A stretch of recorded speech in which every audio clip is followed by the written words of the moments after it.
It all began not in the blinding light of open battlefields, but in the dimly lit corridors of smoke-filled rooms where men in tailored suits whispered secrets that would reshape the fate of nations. This wasn't the story of generals and armies clashing in the mud. It was the story of power concealed behind velvet curtains of whispered promises and deadly betrayals. And at the center of this tale stood one man, Allen Dulles, a figure both admired and feared, a man whose polished smile masked the darkest of intentions. Before we go any further, I want to know, where are you watching this from, and what time is it right now? Drop your answer in the comments below. And while you're here, don't forget to smash that like button. Share this story with someone who loves espionage. And subscribe to Untold Spy Files, because what you're about to hear is history most people were never meant to know. The United States didn't always have a CIA. For much of its history, America prided itself on being a nation that relied on open strength, not secret shadows. Spying was something old-world empires indulged in, the kind of treachery that Britain, France, and the Soviets had perfected. America, in its innocence, thought itself above such games, but World War II shattered that illusion. Suddenly, a nation built on ideals of freedom was forced to enter a world where lies were currency. Assassinations were tools of diplomacy, and manipulation was as deadly as any bomb. And in that transition, Allen Dulles was the architect.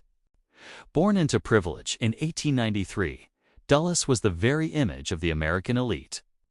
His family name carried weight in politics and business. His brother, John Foster Dulles, would go on to become Secretary of State, steering America's foreign policy with a cold hand. Allen, however, preferred shadows over podiums. He wasn't a man to rally crowds. He was a man who moved pawns across the chessboard of nations, fluent in languages, suave in demeanor, and utterly ruthless when it came to achieving his goals. Dulles found his calling not in law or politics, but in the secret world of espionage. When war erupted in Europe in 1939, the United States still clung to its neutrality. But even before Pearl Harbor dragged America into the conflict, Roosevelt knew the nation would need eyes and ears in a world ablaze. The Office of Strategic Services, the OSS, was created under William Wild Bill Donovan, a decorated World War I hero with a taste for audacious ideas. And it was here that Allen Dulles found his stage. Stationed in neutral Switzerland, Dulles became the spider at the center of an intricate web, drawing in German defectors, resistance fighters, and opportunists of every stripe. He was charming, persuasive, but also calculating. His goal wasn't just to win the war, it was to position himself and America as the inheritors of global power once the smoke cleared. It's easy, in retrospect, to imagine Dulles as a patriotic servant of his country, working tirelessly to defeat the Nazis. But the truth is far darker. For Dulles, the war wasn't simply a battle between freedom and tyranny. It was an opportunity.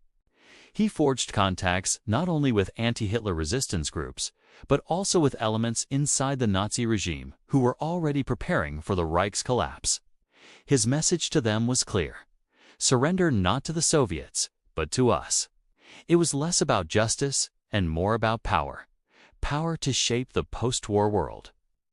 From his offices in Bern, Dulles played a dangerous double game. On the one hand, he fed Washington intelligence that strengthened the Allied war effort. On the other, he cultivated relationships with Nazi bankers, industrialists, and intelligence officers, men whose hands were drenched in blood. The infamous Operation Sunrise, for instance, saw Dulles secretly negotiate with SS General Karl Wolff for the surrender of German forces in Italy. To some, this was a masterstroke of diplomacy, accelerating the collapse of Nazi power. But to others, it was proof that Dulles was willing to bargain with monsters if it suited his goals. He wasn't hunting justice, he was hunting leverage. And this, perhaps, is where the seeds of the CIA were truly planted. The OSS was experimental, chaotic, often derided by traditional military men as a playground for adventurers and Ivy League romantics. But Dulles saw in it something more: a tool of empire, a permanent intelligence service that could outlast the war, extend American influence into every corner of the globe, and operate without the constraints of open democracy. The United States, he believed, needed an organization that could do in peacetime what it had done in wartime: lie, manipulate, sabotage, and overthrow. When the war ended, most of the OS was dismantled. Soldiers went home. The chaos of global conflict quieted, and many believed espionage would return to the shadows. But Allen Dulles had other plans. He understood that the true war, the Cold War, was only just beginning. The Soviet Union, once an ally, was now a rival. Europe lay in ruins, ripe for influence. Nations in Asia and Africa teetered on the edge of independence, their futures uncertain. The battlefield was no longer trenches and tanks. It was hearts, minds, and secrets. And Dulles knew he was the man to command this invisible army. Behind the scenes, he maneuvered. He used his connections in Washington, his reputation as the Ostman in Switzerland, and his natural charisma to push for the creation of a permanent intelligence agency. The National Security Act of 1947 gave him what he wanted: the Central Intelligence Agency. Unlike the OSS, which answered directly to Roosevelt, the CIA was woven into the very fabric of American government. It was given a broad, almost limitless mandate: collect intelligence, conduct covert operations, and protect national security. But national security was a phrase elastic enough to justify almost anything. And at the helm of this growing empire, Allen Dulles rose. By 1953, he was the first civilian director of Central Intelligence. And under his leadership, the CIA transformed from a fledgling agency into a global powerhouse of manipulation. Coups in Iran and Guatemala, plots in Cuba, operations across Europe and Asia. Dulles's fingerprints were everywhere. But we'll come to those shadows in later chapters. For now, in the aftermath of World War II, Dulles had achieved his greatest triumph. He had taken a temporary wartime experiment and forged it into a permanent weapon of American power. The irony is sharp. The United States had entered World War II proclaiming itself the defender of democracy against dictatorship. And yet, in the birth of the CIA, democracy's greatest experiment created a machine that operated in secrecy beyond the reach of public accountability. Dulles knew this. He embraced it. For him, the ends always justified the means. If lies and assassinations could prevent Soviet expansion, then so be it. If democratically elected leaders abroad had to be toppled to secure American interests, then that was acceptable. If the public never knew the full truth, that was not a flaw, it was the design. Allen Dulles once remarked, with his signature cold pragmatism, "In the end, intelligence is not only about what you know. It is about what you can make others believe." Those words were the blueprint for the CIA, and they were the creed by which Dulles lived. He wasn't just an architect of the agency's birth, he was its soul, its shadow, its unblinking conscience. To admire him is to admire the brilliance of strategy. To despise him is to confront the corruption of power. But to ignore him is impossible, because without Allen Dulles, the CIA as we know it might never have existed. And so the Shadow War was born. Not with fanfare or fireworks, but with whispers in hotel rooms, secret handshakes with war criminals, and promises made in the dark. America had crossed the threshold. The CIA was here to stay. And with it came a new era, not of open warfare, but of endless intrigue. The ink was barely dry on the National Security Act of 1947 when Allen Dulles began molding the CIA into something more sinister than anyone in Congress could have imagined. Officially, the agency was designed to collect intelligence, analyze threats, and warn the president of dangers on the horizon. But Dulles saw it differently. To him, intelligence wasn't about reporting facts, it was about shaping reality. Information could be weaponized, lies could be dressed as truth, and narratives could be constructed to push nations exactly where America wanted them to go. The CIA wasn't just a spy agency. Under Dulles, it became a global puppeteer. He had learned these lessons during the war in Switzerland, where manipulation was often more effective than brute force. A carefully planted rumor could topple morale in an entire garrison. A single forged document could redirect entire divisions. A well-placed bribe could buy loyalty more effectively than 1,000 speeches. Now, with America emerging as the dominant power in a fractured world, Dulles intended to use those same tools on a scale far greater than Europe had ever seen. The first great test came in 1953, in a nation few Americans could have pointed to on a map, Iran. Its Prime Minister, Mohammad Mossadegh, had dared to nationalize the oil industry, challenging British and American interests. To Washington's corporate and political elite, this wasn't just an economic threat. It was a dangerous precedent. If one nation could take back its resources, what would stop others? And what if the Soviets, ever eager to expand their influence, seized the opportunity? The CIA solution, crafted under Dulles's watchful eye, was Operation Ajax, a covert plan to topple Mossadegh and replace him with a regime more compliant to Western interests. The blueprint was simple but ruthless. Buy newspapers to spread false stories, bribe politicians to stir dissent, pay thugs to riot in the streets, and finally nudge the Iranian military into staging a coup. It was psychological warfare disguised as popular uprising, and it worked. Mossadegh was overthrown, the Shah restored, and Western oil companies secured their profits. The world barely noticed. To the average American, Iran was a faraway land of no consequence. But to Allen Dulles, it was proof that the CIA could change governments like pieces on a chessboard, all without firing a single shot. But the CIA's appetite had only just been whetted.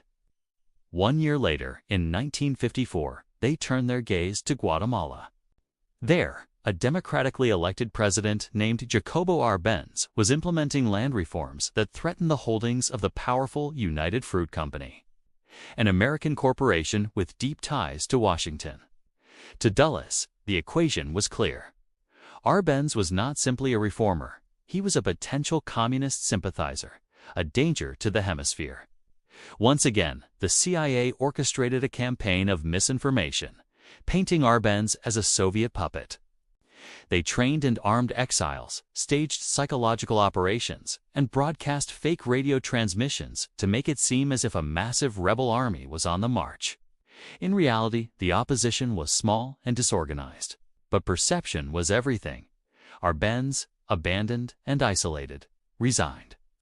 Guatemala descended into decades of civil war and bloodshed, but for the Dulles-led CIA, it was another victory chalked up in the shadows. These early coups revealed something fundamental about Allen Dulles's worldview. He did not see nations as sovereign entities with rights to self-determination. He saw them as pieces of a puzzle, to be moved, manipulated, or removed altogether if they interfered with American interests. Democracy abroad was expendable. Sovereignty was negotiable. Stability meant obedience to Washington. And if lies, deception, and subversion were required to achieve that, then so be it. The brilliance of these operations lay in their invisibility. To the outside world, they looked like local uprisings, organic shifts in power. But beneath the surface, they were carefully choreographed performances, scripted and directed by the CIA. It was manipulation at the highest level, convincing entire populations that they were shaping their own destinies when, in reality, invisible hands were guiding every step. And this is where Allen Dulles thrived. He was not a man who sought headlines or public acclaim. His victories were measured in silence, in governments toppled without fanfare, in leaders who woke up to find their fates sealed without ever knowing how it happened. He was the quiet conductor of chaos, orchestrating symphonies of deception that played out on the world stage. Yet, as the CIA's reputation grew, so too did its arrogance. Emboldened by its successes, it began to believe that no nation, no leader, no movement was beyond its reach. This hubris was dangerous, for it bred recklessness. But in the 1950s, intoxicated by the illusion of omnipotence, Allen Dulles and his agents believed they could manipulate the world at will. Here's the chilling thought. What would you have done in this situation? Trusted the glowing reports of stability and success, or started to question whether the very foundations were built on sand and lies? One of the CIA's most insidious tools during this period was its control of information, not just abroad, but at home. Through programs like Operation Mockingbird, the agency infiltrated major news organizations, shaping narratives to suit its interests. Journalists were recruited, stories were planted, and inconvenient truths were buried. The American public believed they were receiving objective reporting, when in fact, many of the narratives had been subtly massaged by Dulles's operatives. The line between truth and propaganda blurred until it was indistinguishable. The genius of this strategy was that it weaponized trust. Citizens trust their newspapers, their radios, their evening news anchors. By quietly inserting its hand into those trusted voices, the CIA could mold public perception without anyone realizing they were being manipulated. It was deception on a scale so massive that even the most cynical critics struggled to comprehend it. Dulles himself was rarely the man in the field. He didn't pull triggers or plant bombs. His battlefield was the mind, his weapons, words, rumors, and carefully staged illusions. He believed, perhaps more than anyone else of his time, that reality itself could be engineered. To him, perception was not just as important as reality, it was reality. And in that dangerous philosophy lay both his genius and his corruption. By the mid-1950s, Allen Dulles had cemented his position as the shadow emperor of American foreign policy. Presidents came and went, but he remained. His network of loyal operatives extended across continents. His influence reaching from Latin America to the Middle East to Southeast Asia. He wielded more unchecked power than almost any other unelected official in American history. But with that power came consequences, unintended, often disastrous consequences that would haunt generations. For the people of Iran, the CIA's manipulation planted the seeds of rage that would one day erupt in revolution. For Guatemala, it unleashed decades of violence and repression. For Americans, it eroded the very democratic ideals the agency was supposed to protect. But in the moment, in the corridors of Langley and the private offices where Allen Dulles plotted, these costs were abstract, distant, irrelevant. What mattered was the immediate victory, the next operation, the next manipulation. It is easy, today, to look back and condemn. To call Dulles a manipulator, a corrupter of democracy, a man who placed power above principle. But in his own mind, he was a guardian. He believed the Soviet threat justified any deception, any betrayal, any coup. The Cold War was not a conflict of armies, it was a conflict of shadows, and in that shadow war, Allen Dulles saw himself as the ultimate defender of America. And so the CIA grew, not as a passive collector of secrets, but as an active architect of history. Nations rose and fell at its whim. Leaders were made and unmade. Truth itself became a malleable substance, molded to suit the needs of those in power. The world was no longer a stage of independent actors. It was a theater of illusions, scripted by men in suits whose names the public rarely knew. And at the center of it all, Allen Dulles sat with a quiet smile, the master of manipulation, the keeper of secrets, the architect of lies. By the late 1950s, the CIA was no longer a fledgling experiment. It was a behemoth. The men who ran it, Allen Dulles, chief among them, no longer saw themselves as servants of democracy, but as guardians of an empire that stretched far beyond America's borders. They operated in shadows so deep that even presidents sometimes struggled to see what their own intelligence agency was truly doing. It wasn't just about coups or propaganda anymore. It was about the complete sabotage of truth, the bending of reality itself until no one, not allies, not enemies, not even the American people, could tell where the lies ended and the facts began. Dulles had refined this art to perfection. He believed that espionage was no longer merely about gathering secrets from enemies. It was about crafting a world in which those enemies could be steered like puppets.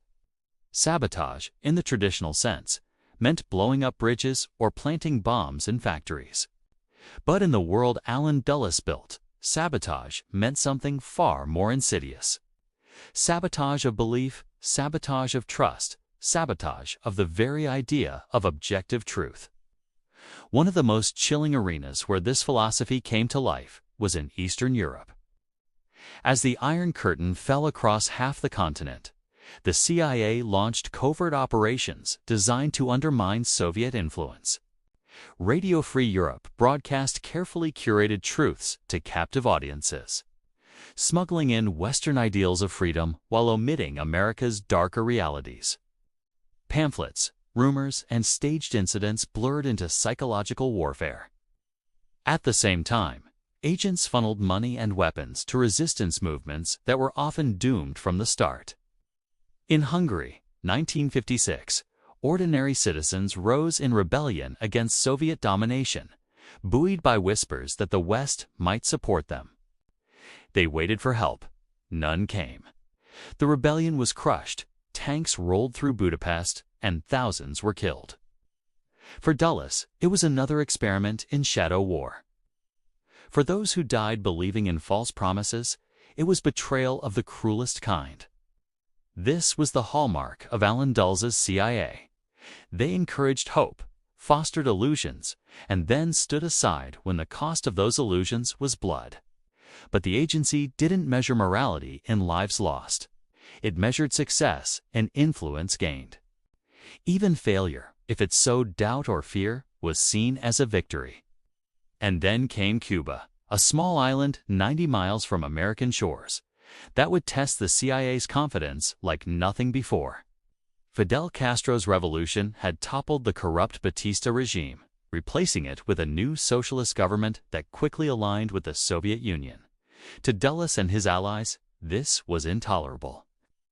A Soviet foothold in the Western Hemisphere was an existential threat. The solution, in their eyes, was simple: sabotage Castro, destabilize his government, and, if possible, eliminate him altogether. Thus was born Operation Mongoose, a campaign that blurred the line between absurdity and horror. The CIA plotted to assassinate Castro with exploding cigars, poisoned diving suits, even hallucinogenic chemicals designed to humiliate him publicly. But behind the cartoonish ideas was something far darker: real attempts to infiltrate Cuba, arm insurgents, and unleash chaos. The Bay of Pigs invasion in 1961, planned under Dulles' watch, though executed after his departure, was the culmination of this arrogance. Exiles trained by the CIA stormed Cuban shores, only to be crushed by Castro's forces. The operation was a disaster, a humiliation broadcast across the globe. For Dulles, who was forced to resign in the aftermath, it was a bitter end to his official reign. But the culture he created, the philosophy of sabotage and deception, lived on long after him. The CIA never abandoned the belief that it could manufacture realities, topple governments, and rewrite history with lies. Dulles had embedded that conviction into the agency's DNA.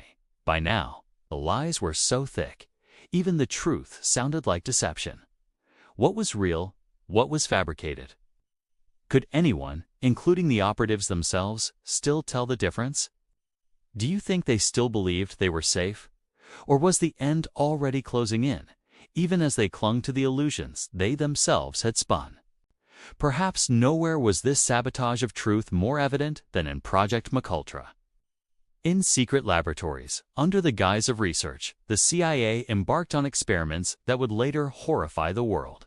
Hallucinogenic drugs, sensory deprivation, psychological torture. These were not weapons designed for enemies, but for the mind itself. Dulles believed that if the human psyche could be broken and reprogrammed, then truth itself could be manufactured. Citizens could be controlled, dissidents silenced, and entire populations manipulated. Consent was irrelevant. Secrecy was absolute. Victims of these experiments, many unknowing, were left shattered, casualties of a war they never even knew they were part of. The paranoia that fueled such projects wasn't baseless. The Soviets, too, were conducting their own psychological and biological experiments. But what made Dulles' CIA unique was its lack of accountability. There was no transparency, no oversight, no democratic check on the actions of men who believed they were above the law. To them, the Cold War justified everything. America had to win, whatever the cost. Yet, even as they built these shadow empires, cracks began to show. Operations spun out of control. Allies turned into liabilities, and enemies proved far more resilient than expected. The very lies that the CIA created began to entangle the agency itself, leaving operatives unsure of who they could trust, even within their own ranks. Dulles' obsession with secrecy meant that compartments of the agency operated without knowledge of one another, breeding mistrust and paranoia. The CIA, in its quest to sabotage truth abroad, had begun to sabotage itself from within. Still, Dulles remained convinced that this was the only way. The world, he argued, was too dangerous for transparency. Democracy might be a noble principle, but survival required shadows. To him, morality was a luxury, one America could not afford in the face of Soviet expansion. The ends always justified the means, even when those means corroded the very ideals America claimed to defend. But history would prove otherwise. Each coup, each deception, each sabotage carried consequences. Iran's coup planted the seeds of the 1979 revolution and decades of hostility. Guatemala's coup unleashed civil war and mass killings. Cuba's resistance to American sabotage pushed it deeper into Soviet arms, sparking the Cuban Missile Crisis. The illusions Dulles spun did not vanish when he left the agency. They lingered, festering, shaping a world defined by mistrust, fear, and endless shadow wars. And yet, in the dark rooms where decisions were made, men still nodded to one another and congratulated themselves on their cleverness. They had won another battle, another operation, another manipulation. They believed they were safe, insulated by secrecy, protected by the very lies they had constructed. But the truth was closing in, slowly, inexorably. The cost of their sabotage could not be hidden forever. Alan Dulles' empire of shadows thrived on sabotage. Sabotage of nations, of leaders, of truth itself. But the greatest sabotage of all was against the very principles America claimed to uphold. Freedom of choice, sovereignty of nations, transparency of government, all were quietly dismantled in the name of security. And once destroyed, those ideals could not be easily rebuilt. The CIA, born in the aftermath of World War II, had become not just an intelligence agency, but an engine of manipulation. And Alan Dulles, with his polished charm and cold calculation, had been its chief engineer. In his world, sabotage was not a crime, it was the strategy. And truth was not sacred, it was the first casualty. And with that, the spy's empire of secrets finally collapsed, leaving a legacy written in betrayal. But long before Alan Dulles became the most powerful spymaster America ever produced. His world was one of shadows, half-truths, and dangerous loyalties. As the Second World War ended, battlefields shifted from Europe's ruins to the polished corridors of Washington, where men like Dulles were about to write a new chapter in global history, the birth of the CIA.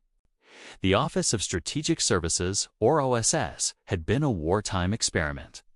Led by the eccentric Wild Bill Donovan, it was a patchwork of Ivy League graduates, Wall Street lawyers, Hollywood directors, and even mobsters, all thrown together to wage America's shadow war. By 1945, it had infiltrated occupied Europe, armed resistance fighters, and mastered deception operations. Yet, when victory came, President Truman dismantled it overnight. Officially, America didn't need a spy agency in peacetime. Unofficially, the real game, the Cold War, was just beginning, and Allen Dulles saw the vacuum as his destiny. He had spent the war in Switzerland, a neutral playground crawling with spies from every nation. From behind his desk in Bern, Dulles had courted Nazi defectors, whispered with Soviet envoys, and cut deals with industrialists whose hands were stained with war. To some, he was brilliant, charming, silver-haired, a man who could bend anyone to his will.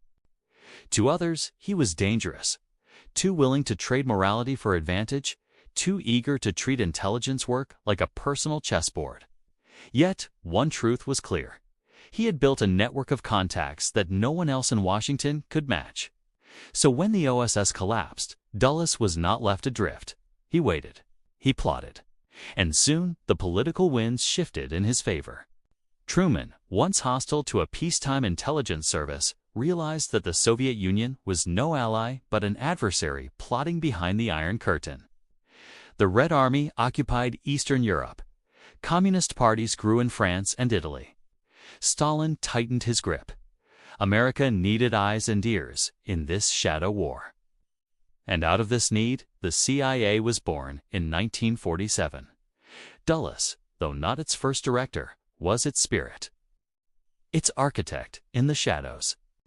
He moved effortlessly through Washington society, mingling with senators, journalists, and industrialists, all while quietly shaping the agency's mission. He was not a soldier like Donovan, nor a bureaucrat like his early rivals.